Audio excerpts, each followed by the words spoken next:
पहला बार देखा था कि बिना नचनिया के बिना गाड़ी के सब लोग इजे रुकल बावे, लेकिन माने के बड़ी रोवा लोग के टाइमो होके वाला बा 1 बजे वाला बा, नींद नहीं क्या होत रोवा लोग के। बाप रे बाप, कहले चला एक बिहारी 100 पे भारी, अगो में सिवान जिला होके तो अलगे तैयारी बरोबर लोग के। टाइम भी होता वे, व्यवस्था भी थोड़ा सा बावे, लेकिन फिर भी रोवा लोग के नींद नहीं किया हुआ। चलिए लेकिन कोई बात ना, आज के कार्यक्रम खाली संगीत के कार्यक्रम है। कहे के बाका एक पत्नी एक लड़का लड़की में आपसी प्रेम बावे, लड़का एक लड़की से प्रेम त करत रे, लड़की एक लड़का से प्रेम करत रे, लेकिन दोनों आदमी एक दूसरे के बता नहीं खे पावत लोग कि वो दोनों आदमी एक दूसरे से कितना प्यार करता लोग। अचानक जब मुलाकात होता तो दोनों आदमी एक दूसरे से कहता लोग कि सुनी प्यार करेलू तो बतावा हमसे, वो कहतरी कि तू हमसे प्यार करेला तब बतावल कर, तबे पता चली। कैसे पूछो तरी कहतरी,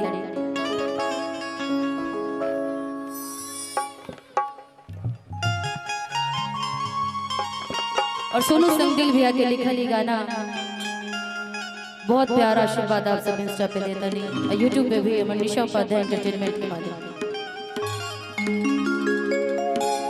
कि जाना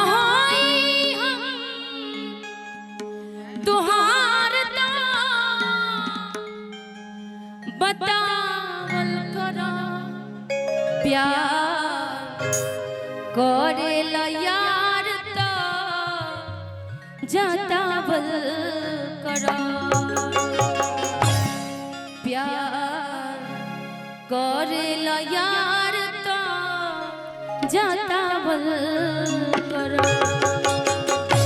कैसे कहता है कि जाना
जाना हम तहार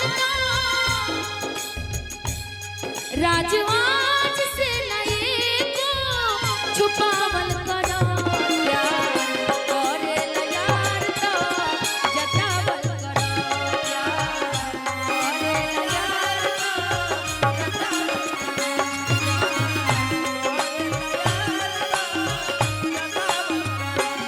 दिल देता है रो रो दुहाई, प्यार ना करे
जान होई हम तोहार तो बतावल करो प्यार करे लो यार तो जतावल करो। बहुत बहुत शुक्रिया।